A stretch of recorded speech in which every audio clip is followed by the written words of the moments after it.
Welcome to Ancient Greece Today. My name is Naomi Weiss.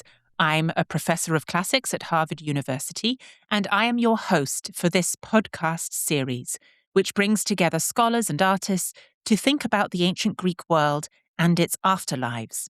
Each episode, we first look at a piece of ancient Greek literature and then at an example or two of how it's been used and reimagined in the present day.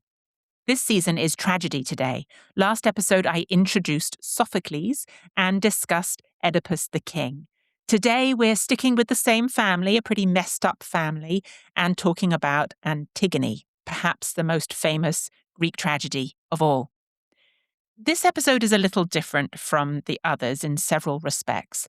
My guest in the first part, where we talk about Sophocles' play, is Andrés Carrete, a colleague at Harvard's Center for Hellenic Studies, and he will also join me in the second part to chat with Mexican playwright David Gaitán about David's adaptation of Antigone. We have another bonus interview on today's episode, which means it's quite a long episode, but this is one Andrés did without me, with another famous Mexican playwright and actor, Perla de la Rosa, about her version of Antigone. That last interview will be in Spanish. But before Andrés and I get talking, let me introduce you to Antigone. This is another play for which we don't have an exact date. We think it was probably produced in the late 440s BCE. You'll know from the last episode that Oedipus, king of Thebes, fulfilled the dreaded oracle that everyone tried to prevent from coming true. He murdered his father, he married his mother. Jocasta, his mother and wife, commits suicide and Oedipus blinds himself. There are different stories about Oedipus's end. Either he dies after wandering in exile or after moping around Thebes for several years.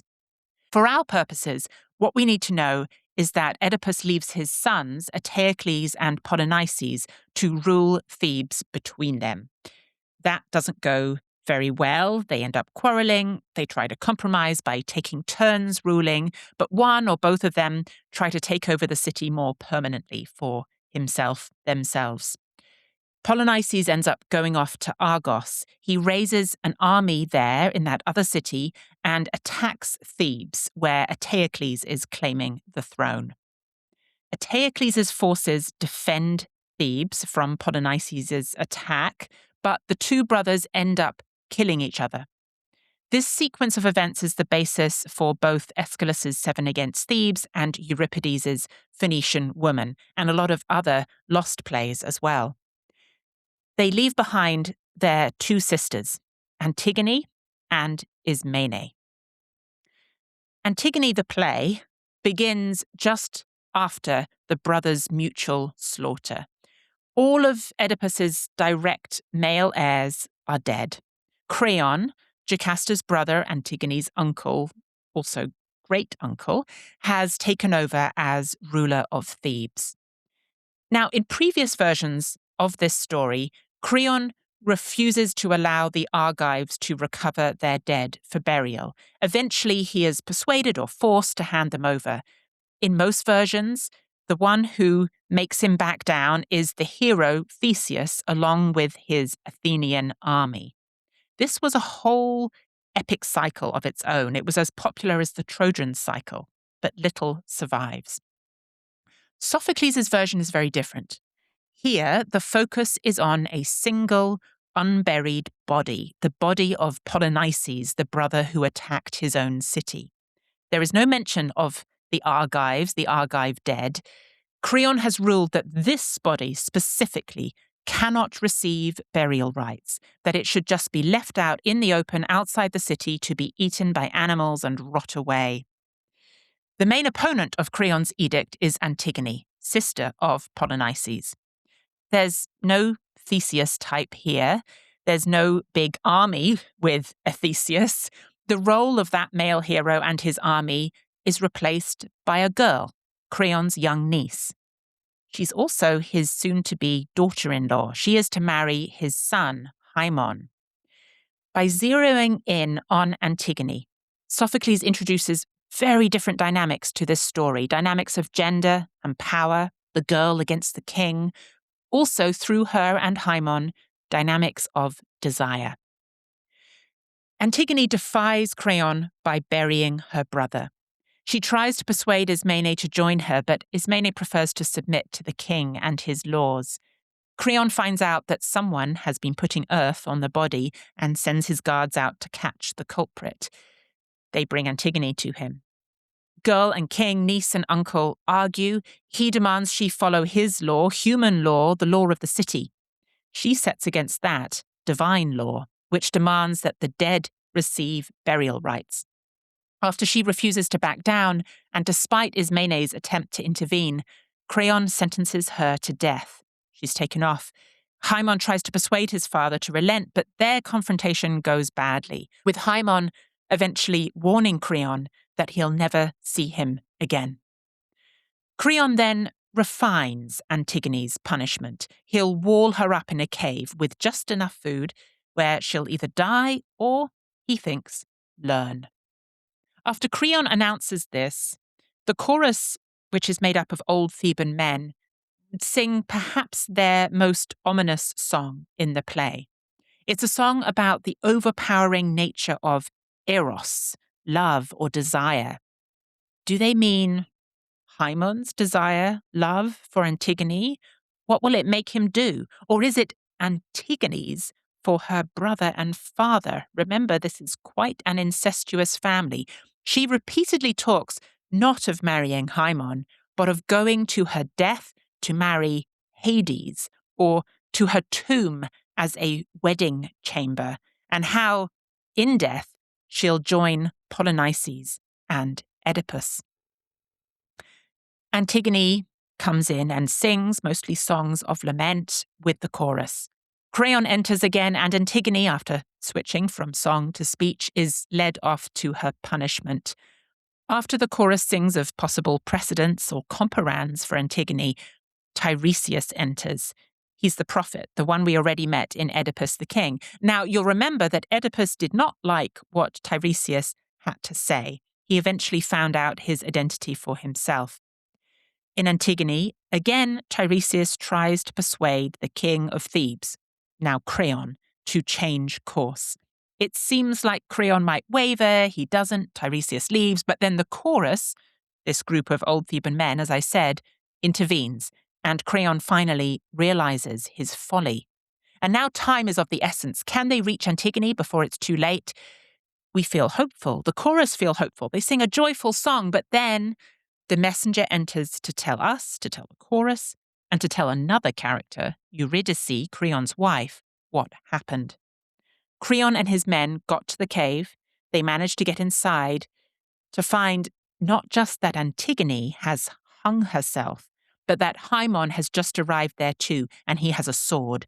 He lunges at his father and then kills himself over his fiancée's body. Creon got there too late. Exit Eurydice at this point. Remember exit Jocasta? Pretty ominous. Creon enters with the body of his son. Now he's the one singing, lamenting with the chorus. The messenger comes in again to tell him that his wife, Eurydice, is also dead. She has killed herself too. So this becomes a tragedy for Creon. The play ends with his mourning and regret, and the chorus's comment about the importance of wisdom and piety. Antigone is not only one of the most read, most famous Greek dramas, it's also the most adapted. And many of the adaptations, like those of Jean Anouilh and Bertolt Brecht, have themselves been very influential plays. Antigone has been important across different academic disciplines too: political theory, philosophy, psychoanalysis, gender studies, queer studies. There's Hegel, the 17th and 18th century German philosopher who zeroed in on the opposition between divine law and human law and saw this in terms of woman versus man, woman, kinship, family, interiority, particularity versus man, politics, freedom, universality. Or there is gender theorist Judith Butler, who argues that there's no simple opposition between Antigone and Creon since she asserts her own sovereignty against him, appropriating his language. There's no easy equation between Antigone and kinship, family. After all, her name literally means anti-birth, anti-life, Antigone. And she sees death as a form of marriage. There's no normative family when it comes to Antigone. So, there is a lot to this play and its many afterlives. I invited Andrés Carrete, postdoctoral fellow at Harvard Center for Hellenic Studies, to join me in exploring it further. Stay tuned for my conversation with him about Sophocles' tragedy.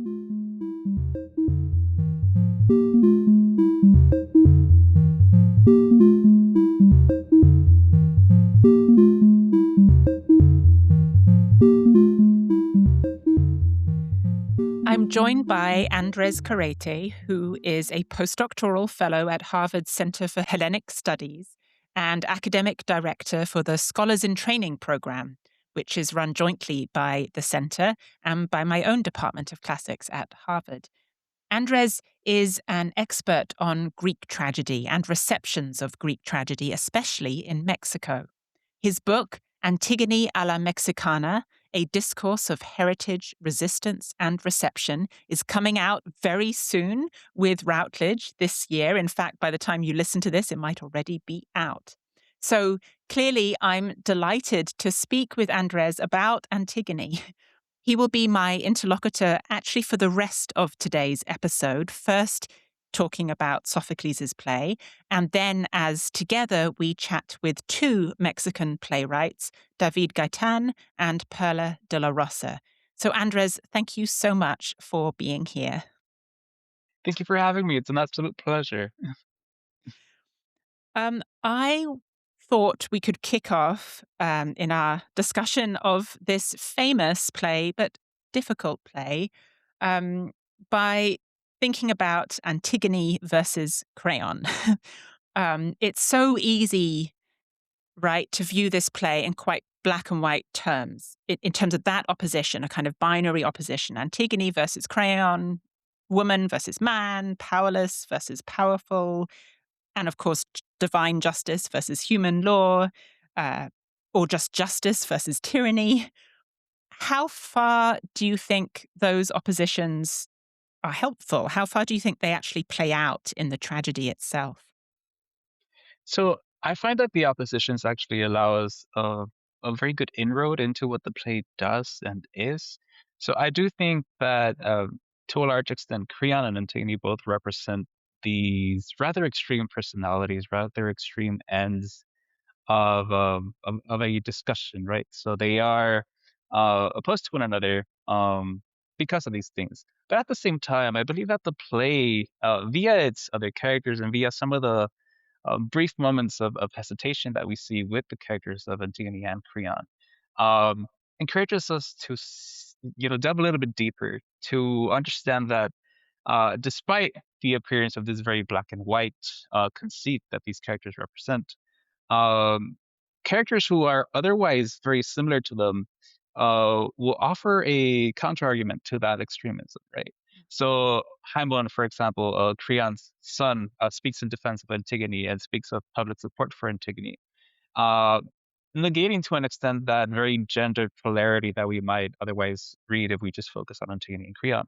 By the same, eh, via the same or similar mechanism, we see Ismene, even though she agrees with Antigone. In the beginning of the play, we'll see her speaking of the law and powerlessness, dialogues that are very interesting and important, but also to to a large extent they defer to the structures of power, right? So something that is very different from what we get in the character of Ismene. So yeah, we do have these extremes, these more black and white instances, but I would say they're mediated by the rest of the cast.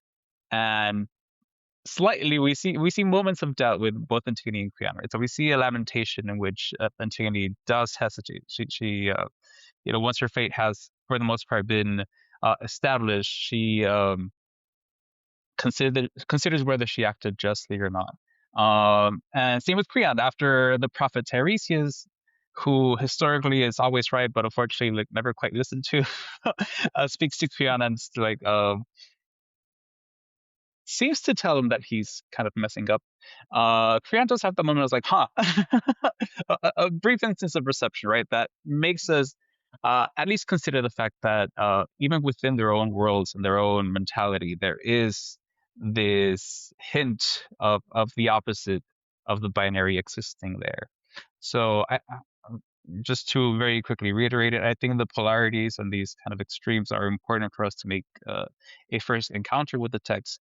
But it's really in the nuance and in the bridging of these different positions that we get to the core of what Antigone is. Yeah, I think that's exactly right. Thank you.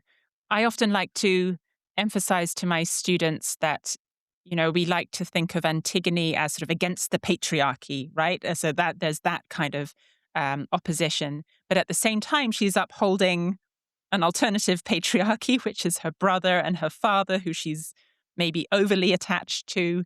So there's one, and yet another way of complicating the binary, and even, of course, the opposition of divine justice, human law.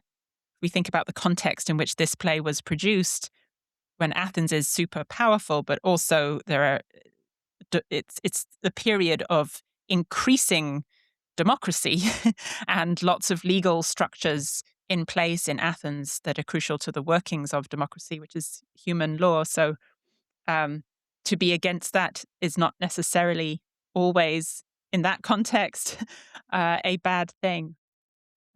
Anyway, thank you. And what you said also actually can lead quite nicely into my next question, which is a difficult question. But as you know better than anyone, Antigone has been analyzed across an extraordinary number of disciplines: political theory going way back, philosophy going way back, psychoanalysis, gender studies. We have Hegel. Hegel likes his oppositions. We have Lacan. We have Judith Butler, Bonnie Honig, many others. And actually, there are so many that I'm always rather daunted to talk about Antigone, to sort of try to keep all of these framings in my head.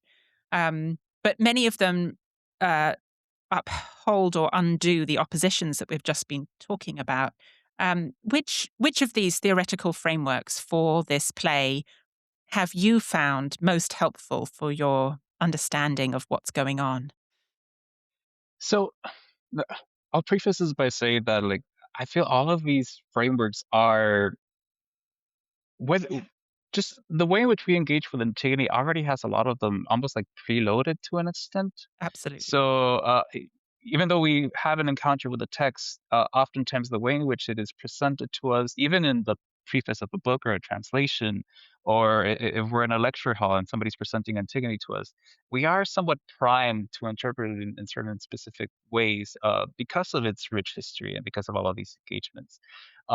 So the polarity is largely owed to Hegel and his um, presentation of these dialectic oppositions, things of the sort. A lot of the really interesting breaking of these ideas of gender and kinship, which are very essential to Antigone, we owe to Judith Butler.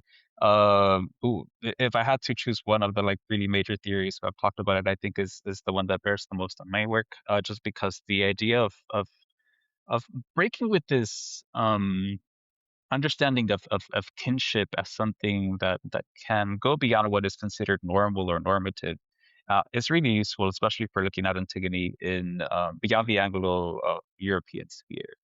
But I will say that in terms of you know the most useful encounters for me in coming into the text have actually come from you know probably not a surprise if we go back to what you mentioned are my areas of study, but it's actually from the theory of reception. So, in much of what we see Antigone being today comes through us as a result of the different interpretations of Antigone and the different restagings and reimaginings that have occurred throughout the world. I'm thinking particularly of two very influential European Antigones, that of Jean Anouilh and Bertolt Brecht. So not necessarily theories themselves, but two reimaginings of Antigone that have really shaped the way in which we look at the character. Both of them staged, at a difficult time. So we're talking World War II and post World War II, very clearly presenting themselves as something that is, resisting fascism. Um, and something that has then colored the reception of Antigone for everything that is to follow to a large extent. Um, and especially in places like Latin America. I know how reductive the the label can be, but they almost become veritable source texts to the point where, yes, a lot of these theorists and a lot of these people who comment on Antigone, even George Steiner being a figure who talks about the endurance of Antigone as something that people often come back to in political moments. A lot of it is owed to these two specific instances. Um, and I think the idea of Antigone as a figure that resists power, um, as it exists in our imagination, in contemporary times, is largely owed to that. So again, a lot of it, you know, brings these theorists to bear to a large extent, but it is via adaptation that we engage with Antigone in our own kind of present, from our own positionality and perspective. And I think that it has been more influential in my in my engagement with Antigone than any single theorist I can actually point to. So I hope that doesn't come off as me waving away the question, because these are theories that are obviously very influential and that do give us very kind of important engagements with the history of Antigone. But I feel for somebody who's starting to read this tragedy, it's important to have that first encounter and to then see how does it exist in the world around me, right? The theory can come later. um, it is important to engage with it, but it can be daunting, as we kind of previously discussed. So I think all of that comes in due time. There are also very interesting historical engagements with it. And this one came to me via my doctoral advisor, Helen Morales. She brought my attention to a text called the Periparthenion, which is a medical treatise. It's part of the Hippocratic corpus. And it talks about the idea of unmarried young women, if they're allowed to remain as such, they end up, suffering from this great malady in which they start, I believe the common translation for it is longing for nooses. So the idea of like they Exactly. start looking, they fall in love with death. They hope to pursue it because to be alive seems better than, I'm sorry, to be dead seems better than being alive. They start suffering from these kind of great madnesses. Part of a system kind of meant to funnel women into these normative roles and into these kind of domestic things really ordained by marriage. And I saw as a text that is like a rough contemporary of Antigone, it would have likely colored the reception of the play in its ancient time. And being aware of that actually did a lot for my reading of Antigone and how I see it develop in the world, right? So oftentimes it's not necessarily theoretical engagements with the text, but it's everything that surrounds them that is a little bit more influential in terms of how um, my journey in interpreting this text has kind of developed. I completely agree with you. Again, as it happens this week, I am teaching Antigone. um, and in my lecture a couple of days ago, I mentioned this same Hippocratic text, this very short text, which is often, in English, the title is often translated as Diseases of Young Girls. And you're so right that there are interesting similarities between the idea there that if a young woman doesn't get married or have sex soon enough, then and start, remains a virgin, then blood is going to go all around her body, and she's going to go mad and kill herself by by hanging, and then we have Antigone, whose name means anti-birth, and she talks constantly about marrying death. So you can see her as resisting marriage, who commits suicide by hanging. And I know that the scholars Helen King, Nicole LaRoe are really influential in thinking like that.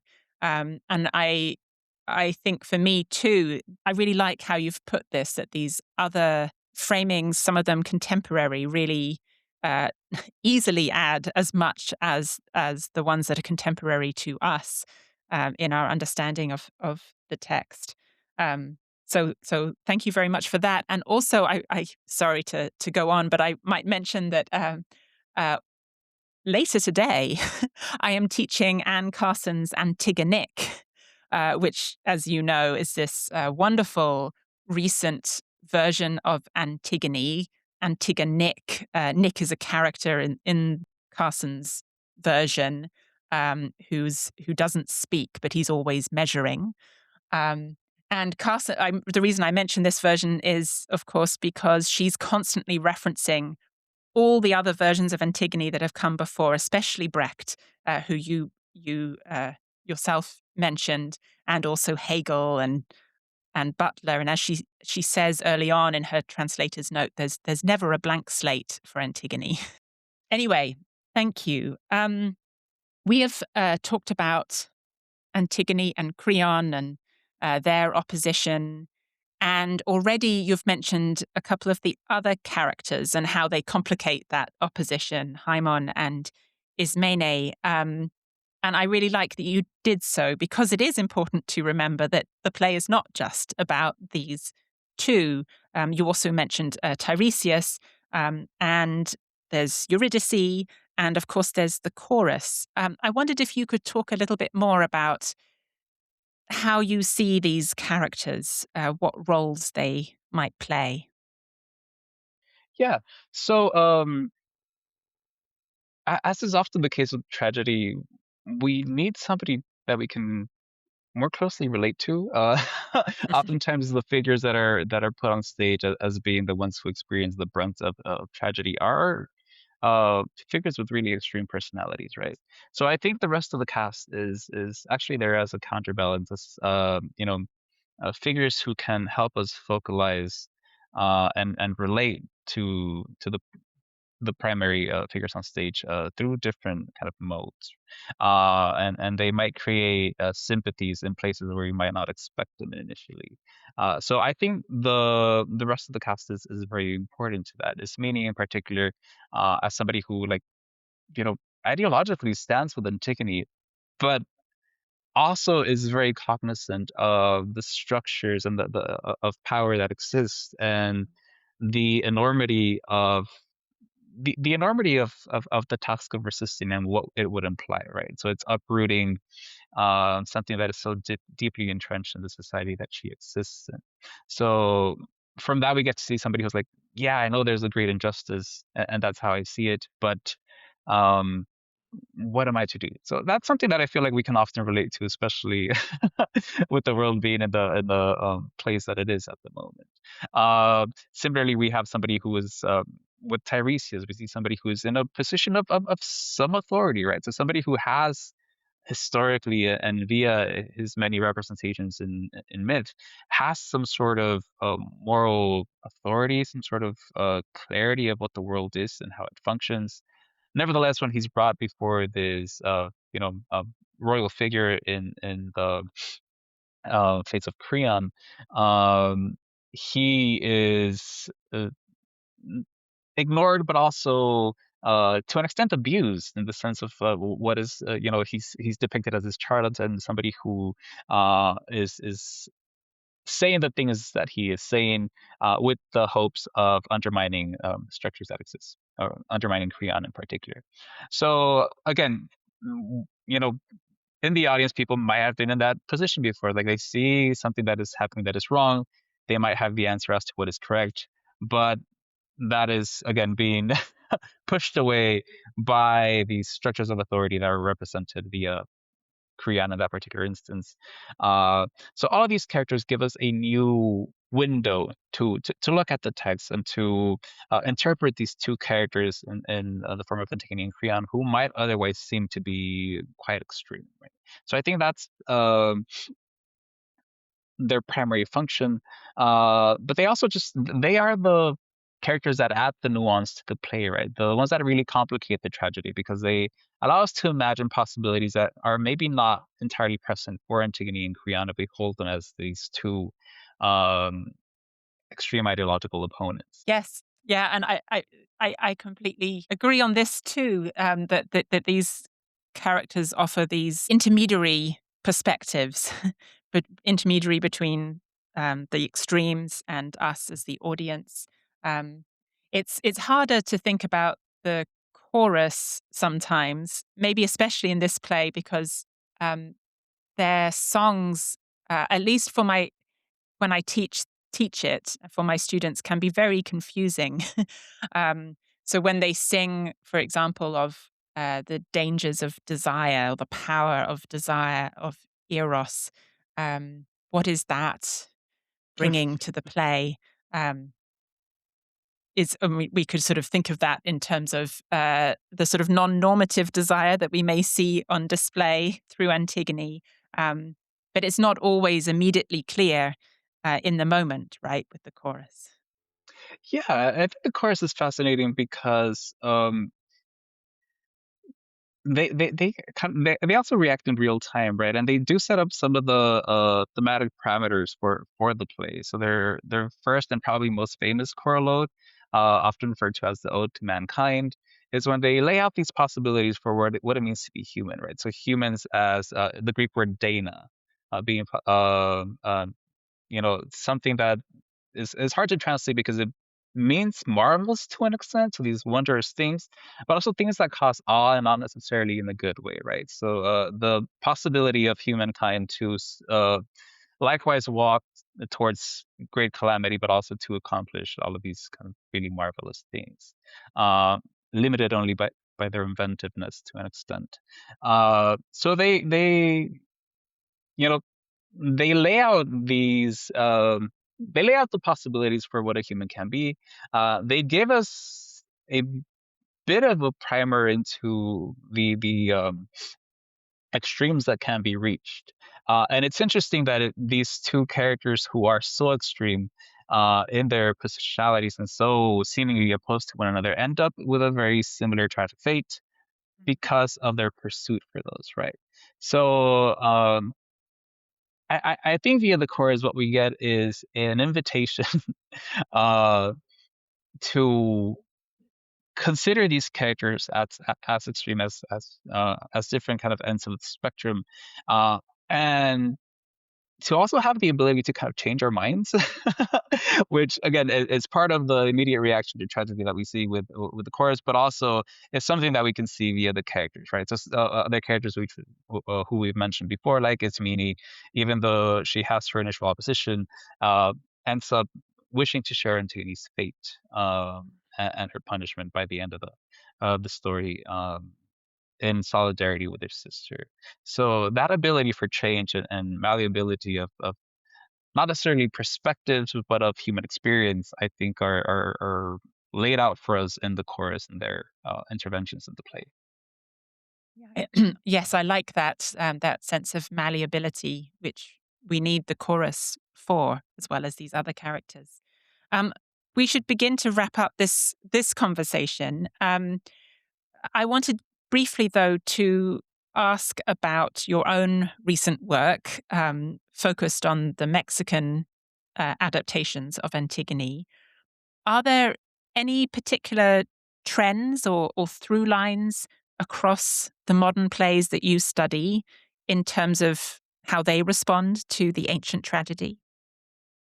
Uh, so this is an interesting question because as the corpus of Antigone expands, I feel that it's enriched by the diversity of its adaptations. It's enriched by the manner of perspectives that people approach the play with. So I think it's very difficult to say like, oh, this is something that happens in every Mexican Antigone, right? Of course. So we have very interesting breaks with what is considered elemental in terms of Antigone. So there's this very famous volume called I believe it's Feminist Readings of Antigone, edited by Fanny Soderbeck. I hope I'm pronouncing that somewhere in the ballpark. And she lays out some of the things that are elemental. She says for Antigone, and it's Antigone's always a woman. She's always concerned with kinship burial rights, and she's always fighting state power.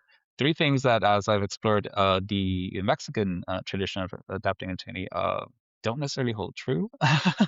So the early Antigones of Mexico are some of them not interested in burial at all. Some of them explicitly deprioritize burial in service of something else. So I think the only element that I can say is true for all of the Antigones that I had studied, and specifically in Mexico, is the pursuit for this humanism, and for the desire to live a life that is worth living. So this desire for human dignity, I would describe it as such, is really the only through line that I see with it. I think it's an admirable one. So it presents Antigone and Creon oftentimes with varying characterizations and with varying degrees of extremeness, for lack of a better word. But at the end of the day, what is really represented in this place is a desire for a better future, a desire for whatever resistance Antigone may represent to become a flourishing of human dignity, a demand for for a better life when it is otherwise not reflected in the day-to-day life of playwrights and their audiences. So yeah, I would say, if I have to say one elemental component, it's that desire for human dignity, for living a life worth living. That is a powerful and important desire. Andrés, thank you so much for joining me in this part of our 3-part conversation. Thank you so much for having me. An absolute pleasure. And I look forward to talking with the playwrights. I hope that, thanks to that conversation with Andrés, you have a sense of some of the ways we might approach this play. At the end, we heard a bit about his research on Mexican adaptations of Antigone. Coming up, we have interviews with 2 of the playwrights whom Andrés has studied, David Gaitán and Perla de la Rosa.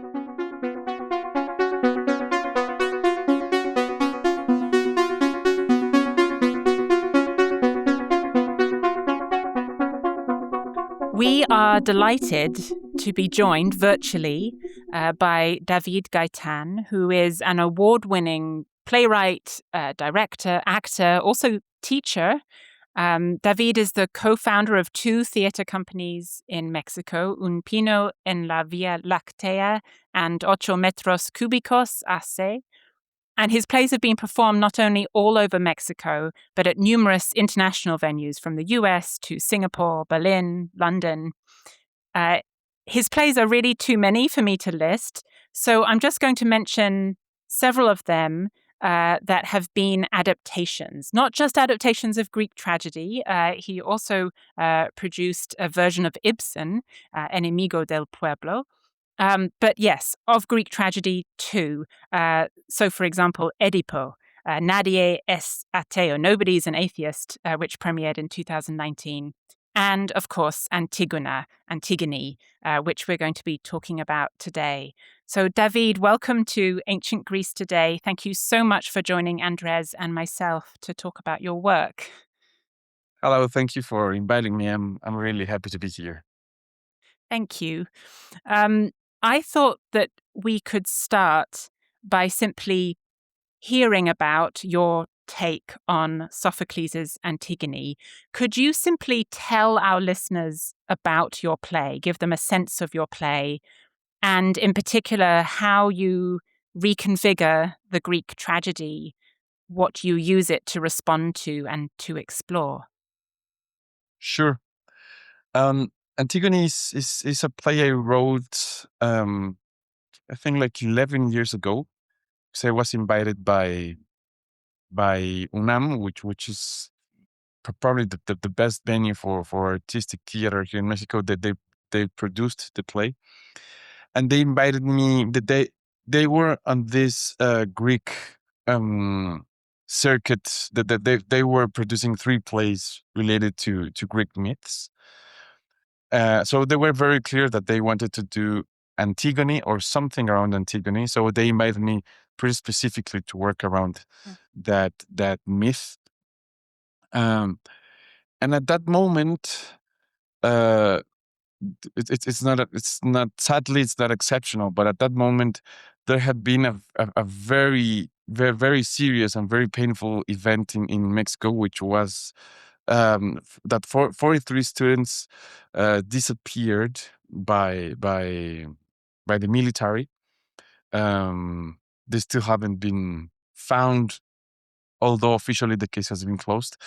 But at that moment, it had been a year since that event, and it was really really hard. And it's nothing we desired. Also, it was really hard to get around to get into art around that idea. And so when I got into Antigone, um, the idea of someone, Antigone, wanting to bury the body of her brother related a lot with the play. So we were very conscious that that whatever we did would be in close dialogue with that.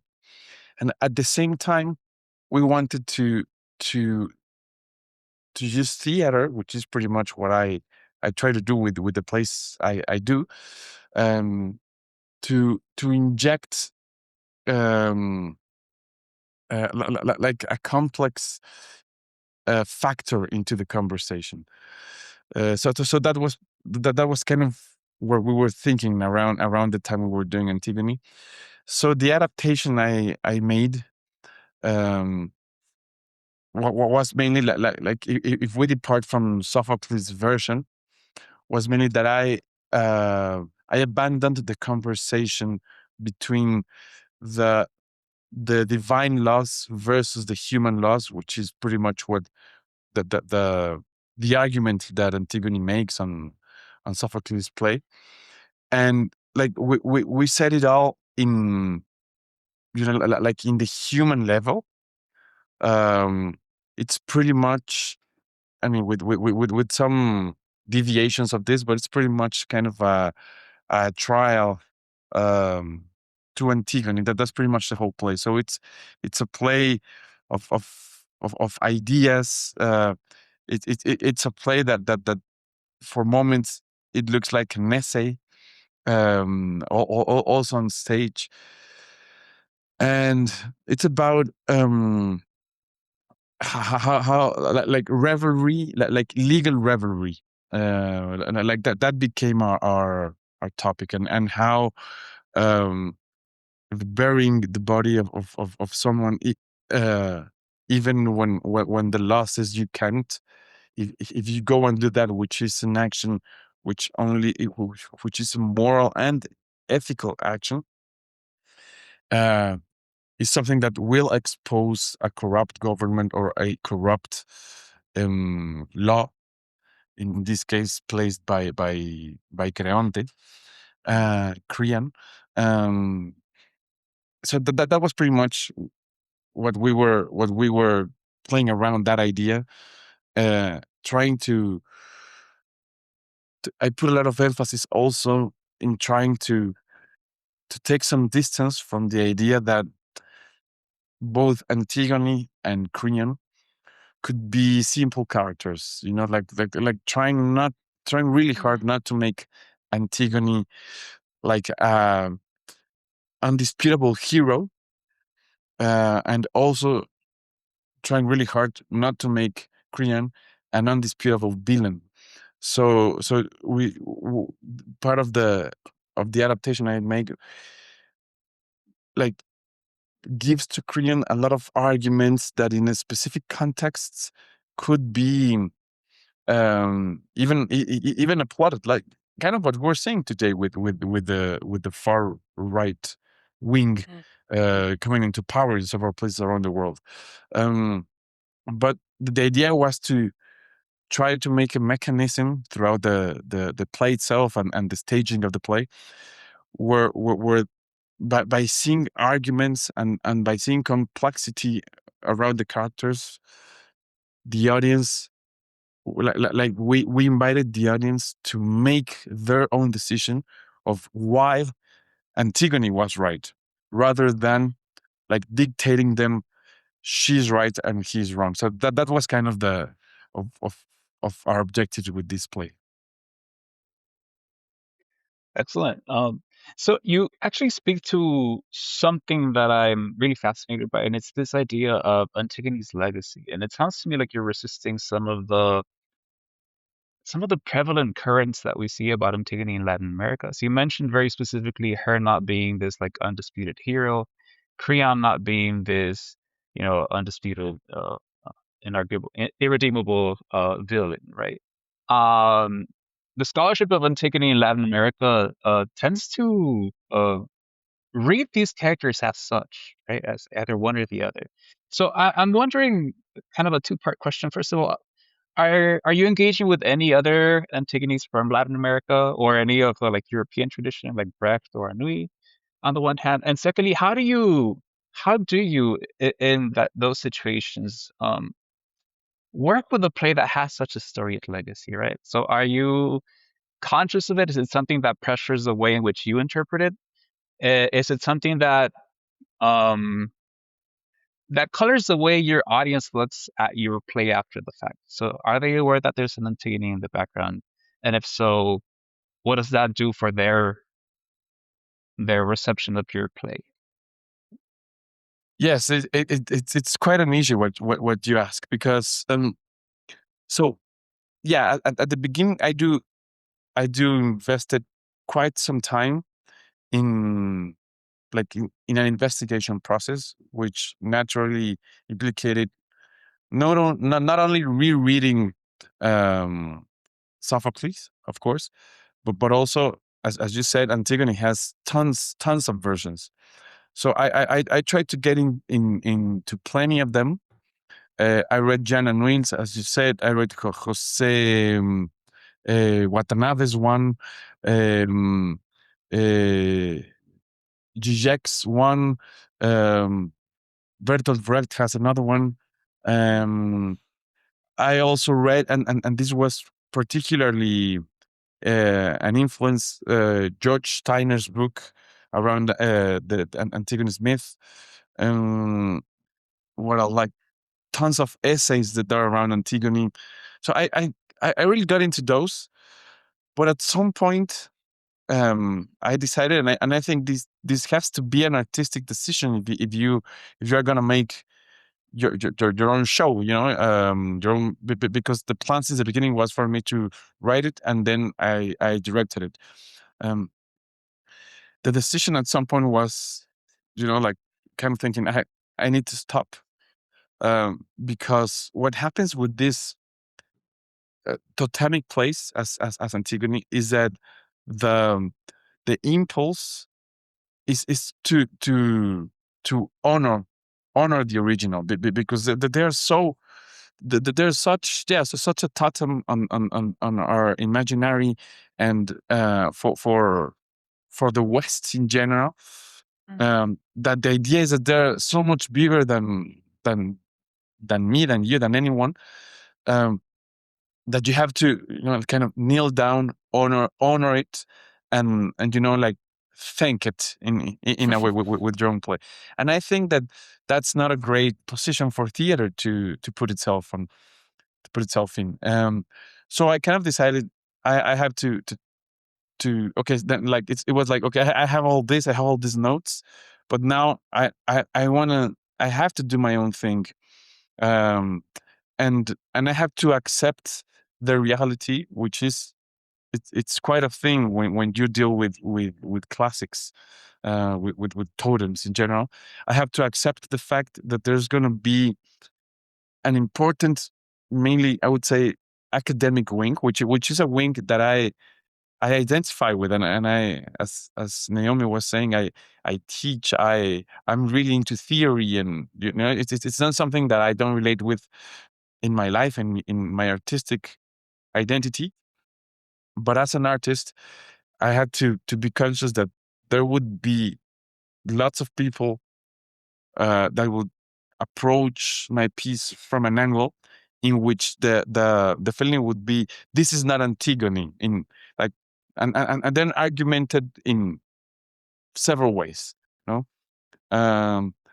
So I think you have to be okay with that, at least theoretically, in order to go and do your thing, do your play, and hopefully add your version, my version in this case, to that list of references of people who had approached Antigone and have taken the myth in order to try to relate it with reality, which I think should be ultimately our goal. I've been really enjoying this, both what you're saying about how you were using the framework of this play to respond to a very specific thing. And as part of that, you complicate the roles of Antigone and Creon, which is actually very true to the original, but often in its reception, and the reception that Andres was talking about, it becomes much more black and white. But I also love what you're saying about your creative process and the importance of, even while you are doing this academic work, not letting that big original sort of constantly be there in the background, and not letting that be a sort of hierarchical relationship with it. I had just a question, which is a sort of very simple one. What for you, or two-part question too, what for you ended up being the most powerful part of the play that you produced?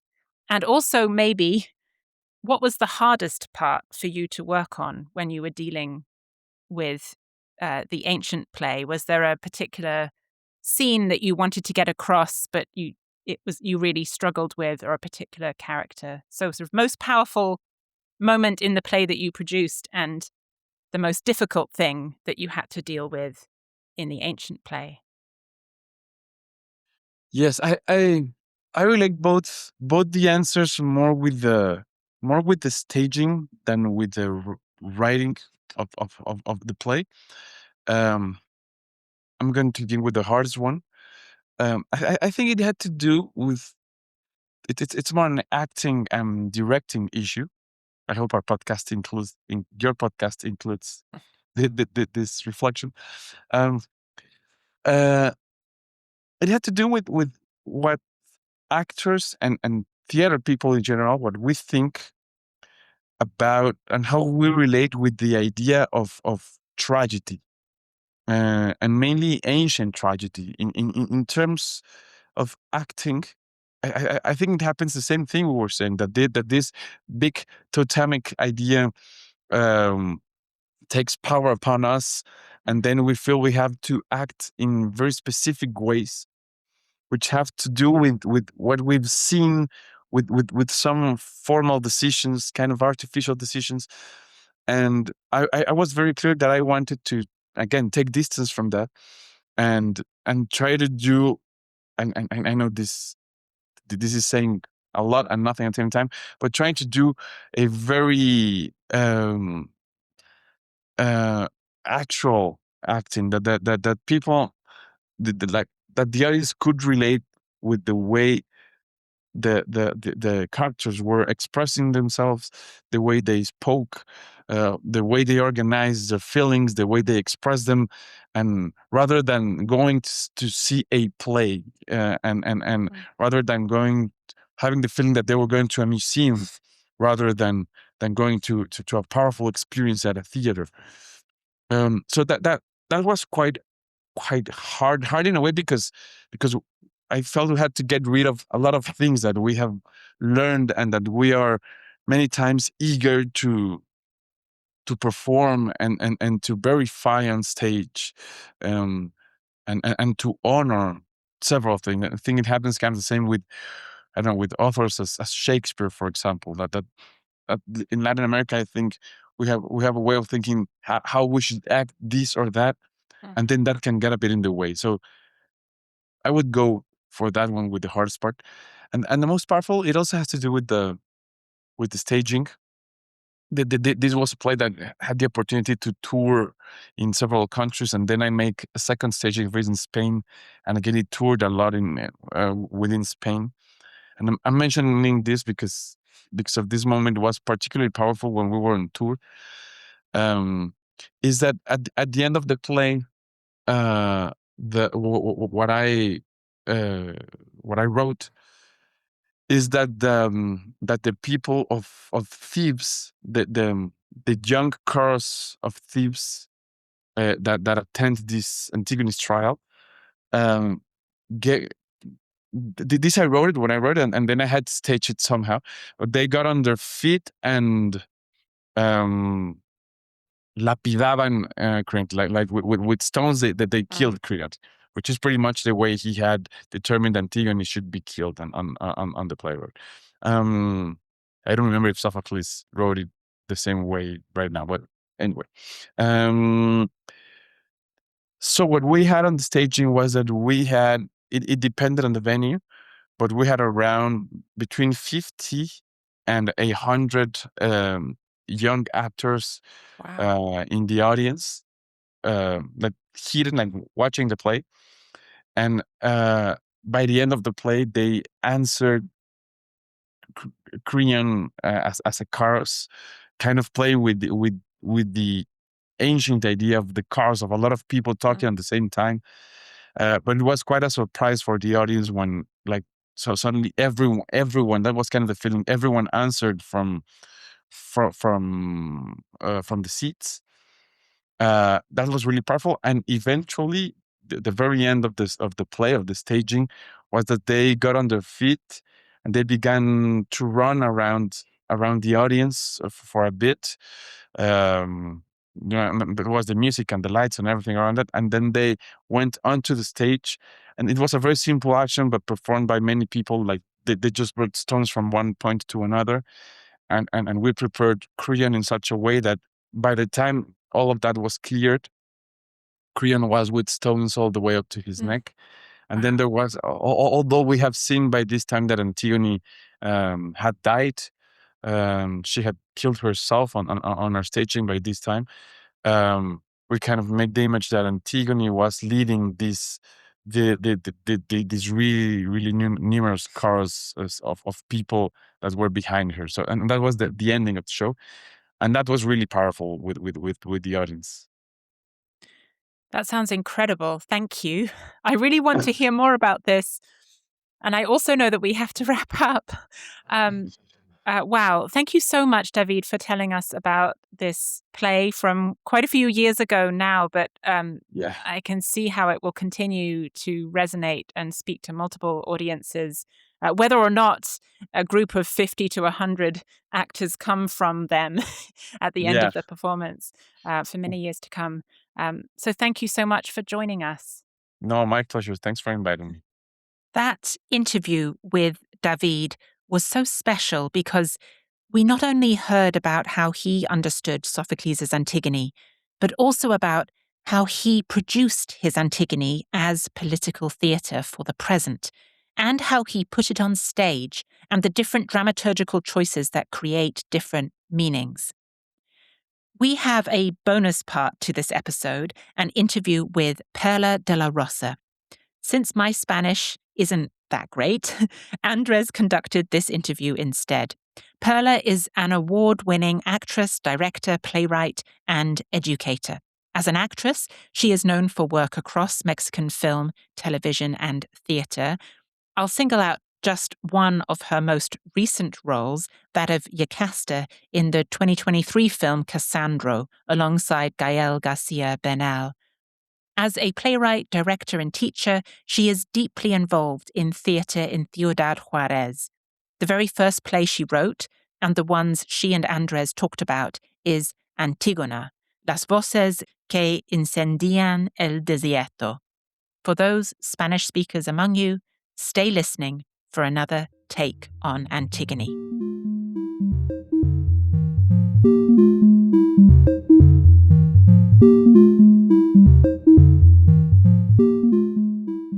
Bueno, Perla, como primer pregunta, nos gustaría que nos platicaras un poquito de tu Antígona. Si nos puedes decir un poquito de cómo abordaste el tema de Antígona y platícanos de a qué estaba respondiendo tu Antígona y si nos pudieras decir un poquito de las diferencias o las decisiones que a ti se te hicieron más importantes que tenías que recalcar al hacer tu versión de Antígona. Bueno, Antígona, la escribí en 2004. Yo había regresado en 2001 a Ciudad Juárez. Ciudad Juárez consideraba en ese momento, pues, el escándalo internacional del feminicidio, ¿no? Una ciudad que ya en ese momento se presentaba como muy violenta. Se hablaba entonces de guerra contra las mujeres, porque del caso cero que se registró en el 93, ¿sí? El primer caso, que fue una niña, la que ubican. Desde luego que hay una historia anterior de feminicidios, pero a partir del 93 se empezó a poner especial atención porque además fue una reproducción en aumento, ¿no? Las réplicas de los feminicidios se generaron y cada vez eran más y más y más chicas desaparecidas y luego encontradas asesinadas. Muchas de ellas nunca aparecieron. Y hacia el 97, que ya registran propiamente esta situación, pues empieza a generarse un activismo de varias mujeres en Ciudad Juárez. En esos años yo estoy en la Ciudad de México y hasta allá me llegaban las noticias y yo trataba de hacer un activismo desde allá por las mujeres. Fue increíble, pasaron los años, empezamos a ver hacia el 2000 respuestas muy escandalosas. Ya estábamos con un gobernante panista, Francisco Barrio, un tipo bastante honorable, que parecía en su momento, ¿no? Pero que no tenían respuestas. Es decir, desde el mundo de los hombres, pues las respuestas eran como: las mujeres no pueden salir solas a la calle, tienen que salir con un hombre, acompañadas de un hombre. Es decir, muchas justificaciones para esa infamia que era el estar desapareciendo y asesinando mujeres. Yo llego en el 2001, vengo embarazada en ese primer momento. El 14 de febrero de 2001 aparece el cuerpo de una chica, Lilia Alejandra, y entonces yo voy a una manifestación y me involucro ya en el activismo por una vida libre de violencia hacia las mujeres. Entonces, en ese activismo, en una ocasión empezamos a dar consignas. Por cierto, que fue en El Paso, una manifestación en El Paso, que se hizo con gente del Paso también. Y un amigo y yo, Antonio Muñoz, vinimos platicando en el camino, pues que todas estas hermanas y madres que buscaban a sus hijas, pues recordaban a la Antígona, ¿no? Que porque lo que estaban buscando es ya ni siquiera con la esperanza de encontrarlas vivas, dado el tiempo transcurrido, sino por lo menos cerrar la historia y decir: bueno, mi hija existió, mi hermana existió. O sea, no, esto ya es la locura, quedarme en ese vacío de que ni siquiera puedo demostrar su existencia porque no hay un cuerpo con el que yo puedo realizar un duelo. En esa conversación estábamos, en el que yo destacaba a Guillermina González, la hermana de Sagrario González, hija de doña Paula Flores, hijo de González Flores, y de cómo Guillermina había fundado la primera organización para denunciar estas atrocidades y para buscar a las muchachas desaparecidas, que fue la organización Voces Sin Eco. Y entonces ahí me empezó a rondar la cabeza que había que focalizar el trabajo de estas mujeres buscadoras, que hoy se ha multiplicado muchísimo. Son las que hacen el trabajo de las policías en México, que son muy indiferentes a la desaparición, ya no solo de mujeres, sino en este momento también de jóvenes, de niños. Eso es una atrocidad. La seguridad de nuestro país, como es bien conocido. Ese fue el contexto que me hizo pensar en la Antígona, y luego al revisarla, claro, teniendo como guía el asunto del duelo. Hay que cerrar el ciclo del duelo con la sepultura, que para los cristianos pues es obligada, pero que en la antigüedad, en la antigua Grecia, pues no se podía aspirar a un tránsito a la vida ulterior si no había sepultura, ¿verdad? En la contemporaneidad, pues es importantísimo el duelo para cerrar, empezar a sanar ese dolor y cerrar el ciclo, ¿sí? Y empezar a una recuperación, si fuera esta posible. Pero en los griegos, pues había algo que iba en relación al cuerpo y su vida ulterior, ¿no? Ujú, Y entonces es aquí el deber de la hermana, pero entonces analizando que la mayoría de las mujeres, de quienes buscaban a estas mujeres desaparecidas, eran sus madres, sus hermanas, sus hijas, en algunos casos, eran muy jóvenes en ese primer momento, así que sobre todo eran hermanas y madres, pues me remitía a que había ese compromiso que en la antigüedad estaba, las mujeres como las enterradoras, ¿no? Quienes se encargan de la recuperación del cuerpo, dar las honras fúnebres. Y ahí aparece, ya lo puedes comprender, inevitablemente la figura de Antígona, ¿no? Es así como me planteo trabajar esto. Primero no la iba a escribir, solo la iba a dirigir. Solicité una beca para tal fin, me la dieron. Y luego quien la iba a escribir desapareció.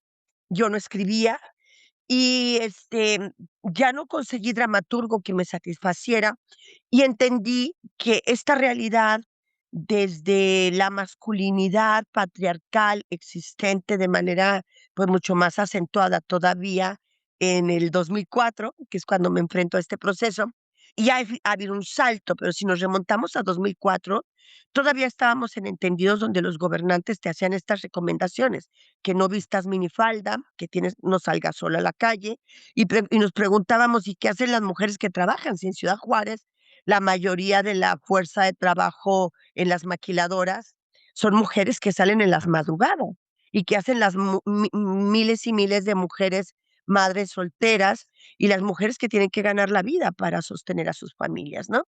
Y entonces, pues todo eso estaba ahí presente como un pulso en mí para dirigir, pero que al ver que al pasar el encargo a autores hombres esto no quedaba en su foco, ¿sí? ujú, Ellos no veían esto. Hubo un autor que incluso me hablaba, claro, desde Steiner, ¿no? Respecto a las dificultades del Estado, las leyes del Estado, que él me proponía un creonte en esa disyuntiva, claro, un creonte más complejo, desde un punto de vista teórico, pero menos correspondiente a la realidad que yo quería reflejar en mi Antígona y que era la realidad de las mujeres en Ciudad Juárez, con un gobernador hombre, con autoridades hombres, que no ponían en marcha, y todavía hoy sigue siendo una verdadera batalla, protocolos en donde hubiera una perspectiva de género. Insisto, 2004, iniciado el nuevo siglo, ¿no? Entonces, en ese panorama es que desistí de que alguien más le escribiera porque sentí que tenía personalmente como mujer, como habitante de Ciudad Juárez, una carga muy fuerte que quería expresar, ¿no? Esta situación, este sentimiento de ser mujer, en ese momento yo todavía era joven, ¿no? Esta sensación de ser una mujer en riesgo solo por el lugar en el que vives, por el hecho de ser mujer. Y bueno, eso me llenó de cosas que decir y de pues la valentía inevitable que exigía tomar el cometido para el cual yo no me había vislumbrado, ¿no? Y pues así fue como arranqué la Antígona. ¿Qué diferencias sustantivas hay en mi texto? Bueno, a mí me interesaba mucho hablar en ese contexto que he señalado de violencia hacia las mujeres, de las mujeres desaparecidas a las que se les niega incluso el último acto humano que es la sepultura, ¿no? La dignidad de un sepulcro. Eso me dolía profundamente porque me hacía, yo tenía la empatía en ese momento con las familias, que ya lo que querían era eso, el descanso en un sepulcro para la víctima, pero para ellas mismas, tener finalmente el conocimiento de dónde está su ser querido, ¿no? Su mujer, su hija. su hermana, ¿no? Y entonces, la primera decisión fue, Polínices tiene que ser mujer. Es esa mujer que se busca, es esa mujer a la que no se le concede una sepultura, y aquí era el otro cambio, el juego del Estado en esa determinación. En Creonte, en el mito de Antígona, en la Antígona antigua, pues hay un decreto que lo prohíbe, ¿no? Está explícitamente la prohibición de un hombre, que es Creonte, que prohíbe la sepultura de Antígona y condena a las peores penas a aquellos que se atrevan a darle sepultura, ¿no? Incluso simbólicamente, porque lo que en el original encontramos es que Antígona pues apenas se alcanza a cubrirle con un poco de tierra que en una ánfora logra llevar, porque ni siquiera tiene la fuerza para cargar el cuerpo, y ese cuerpo está vigilado, ¿no? Entonces, ¿qué fue haciendo yo en el traslado a mi obra? Primero, Polinices es mujer, ¿sí? Una mujer siendo buscada por otra mujer, que es Antígona. El Estado sigue presente en la prohibición porque en su omisión impide el cumplimiento de ese deber sagrado, ¿verdad? El Estado mexicano, en particular las autoridades de Chihuahua y de Ciudad Juárez, operaban en la obstrucción de ese cumplimiento que hasta la fecha es sagrado, ¿no? Entonces ahí generé un creonte que para mí me interesaba también señalar sin falla. Me hablaban algunos dramaturgos, yo no era en ese momento dramaturga, estaba por primera vez escribiendo, pues que tenía que presentar personajes con dilemas y que la realidad pues era muy, muy relativa, ¿no? Entonces, a mí no me interesaba esa relatividad, yo sí quería atribuir responsabilidades a ese creón, que para mí en ese momento era el gobernador Patricio Martínez, quien incluso había ocultado restos de mujeres encontradas, y que por más de 2 años sus familias no supieron que los cuerpos estaban en la morgue de Chihuahua, ¿no? Eso que fue un crimen jamás señalado, porque como no estaba en el Código Penal, se cometió esa infamia sin ninguna consecuencia, absolutamente impune, ¿no? Entonces, eso sí lo mantuve, pero le di este giro. El tirano creón para mí era Patricio Martínez, ese gobernador que además había sufrido un atentado, y eso me dio la posibilidad de hablar de ciertos sentidos de la Constitución, del poder y de los estados, ¿no? De los estados políticamente hablando.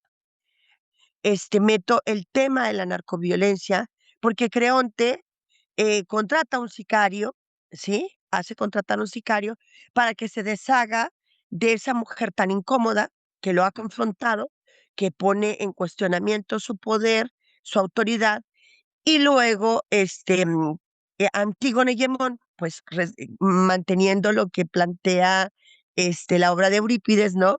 Se reúnen porque están enamorados, Hemón la busca, y porque ha dicho, es reconocido que mi padre es un tirano y que está mal, y ha elegido al amor de su vida por sobre el padre, y en ese momento que está reuniéndose con Antígona, vienen las ráfagas de plomo con el que van destinadas a Antígona, pero que pegan en el cuerpo de Hemón. Y para mí fue la manera de marcar una fatalidad, dado que es una tragedia, ¿sí? Una fatalidad que tocaba, no, pues no de manera directa a Antígona, pero sí la toca, porque la destroza, es el hombre que ama, pero sí que tuviera una consecuencia sobre Creonte. No quería yo dejar en esa relatividad de la que me hablaban algunos dramaturgos hombres con los que había yo conversado, yo no quería dejarlo así. Era para mí importante simbólicamente imprimir algún tipo de castigo sobre el tirano. Si quieres, sí. Bueno, me gustaría preguntarte un poquito acerca del legado de la Antígona. Es una tragedia que tiene muchísimas adaptaciones, y ¿cómo decirlo? Como en ambientes culturales bastante diferentes. Tenemos Antígonas europeas, tenemos bastantes Antígonas en Latinoamérica, en países de Occidente.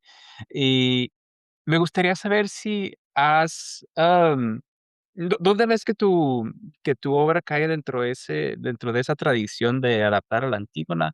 Y si hay alguna Antígona que a ti te haya con la que hayas interactuado un poquito más, al crear tu obra. O sea, mencionaste un poquito a George Steiner, ¿tuviste algún contacto con alguna otra versión de Antígona aparte de la original?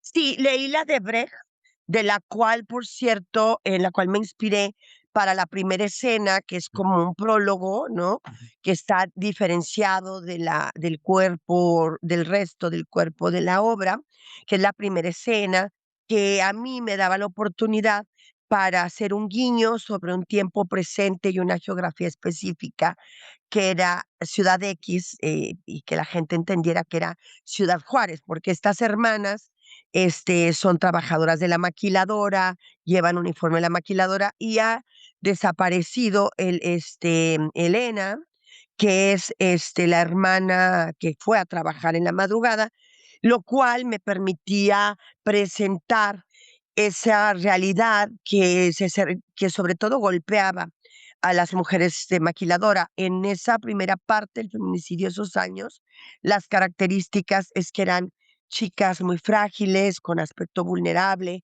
pelo largo, trabajadoras de maquiladora muy jóvenes. Era como el perfil. Y esa primera escena, cuando la leí en Brecht, dije, ah, es un epílogo, crear un epílogo en donde hable también del contubernio de las policías, ¿sí? Y me permitió establecer una situación que algunas investigadoras sociales estaban, de las cuales estaban hablando como una guerra contra las mujeres.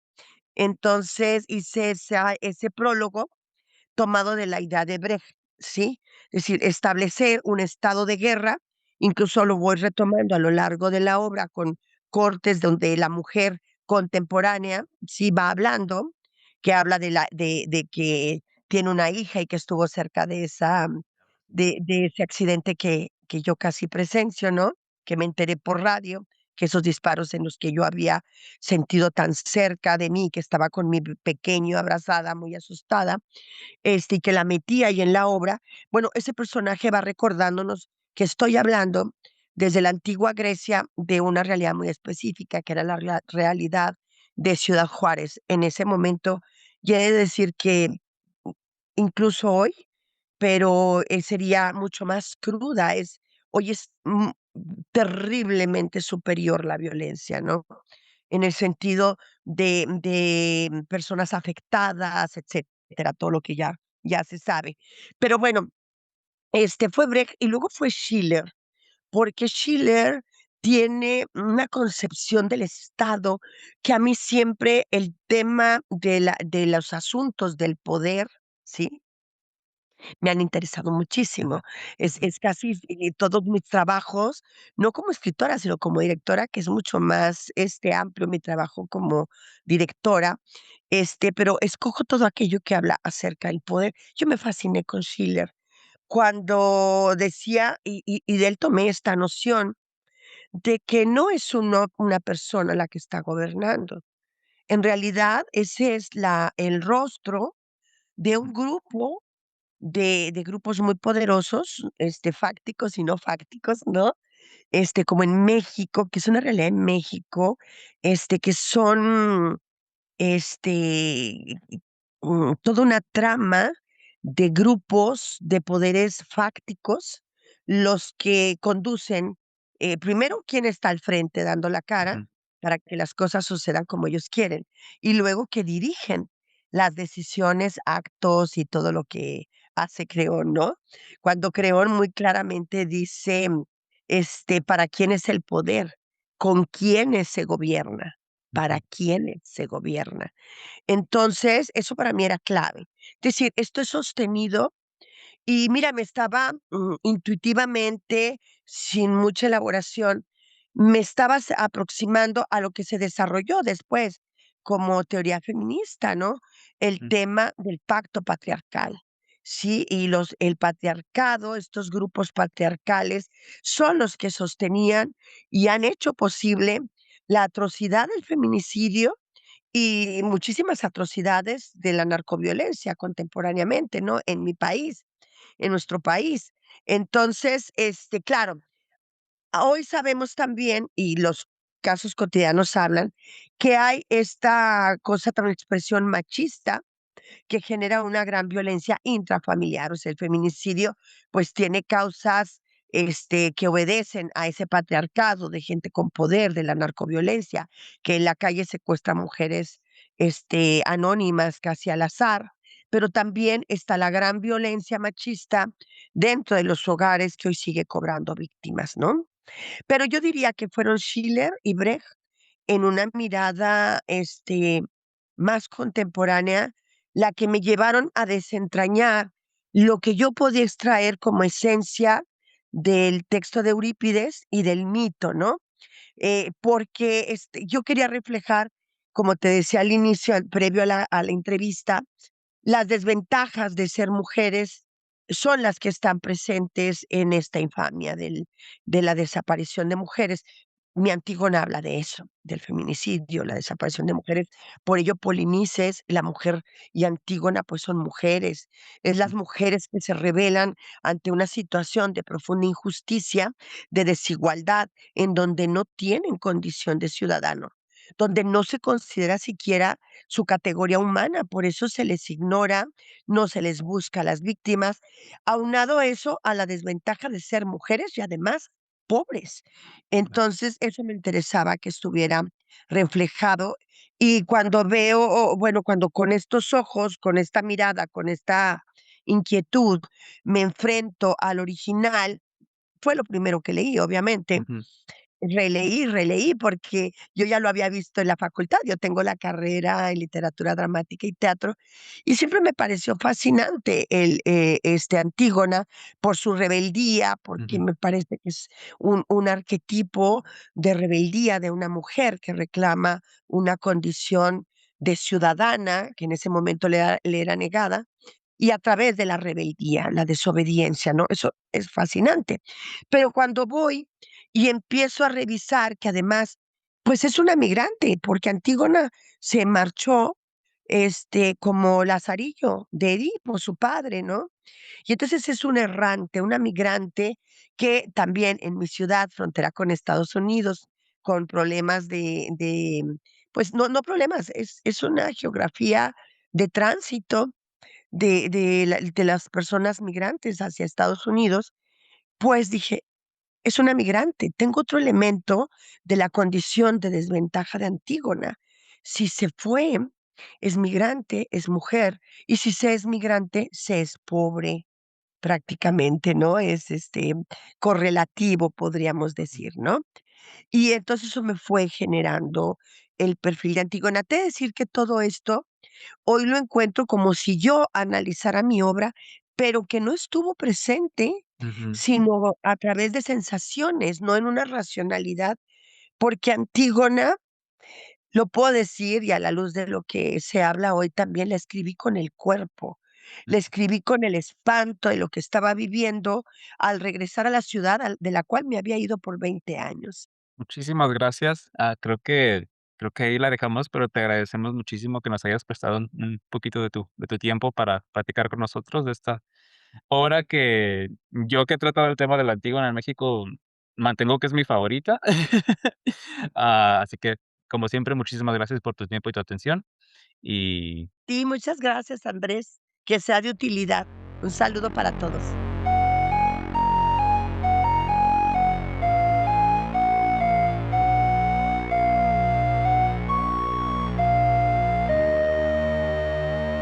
We have gone from Antigone in Athens to Antigone in Mexico in the 21st century and thought about various other Antigones in between. Unfortunately, that is it for Sophocles this season. Next episode, we move on to Euripides. I will be discussing his Medea, another famous and much adapted play, with Professor Al Duncan from UNC Chapel Hill. And I'll be talking with Redessa Jones, co-artistic director of Cultural Odyssey, a performance company based in San Francisco, and founder and artistic director of the Medea Project, Theatre for Incarcerated Women. Do join me.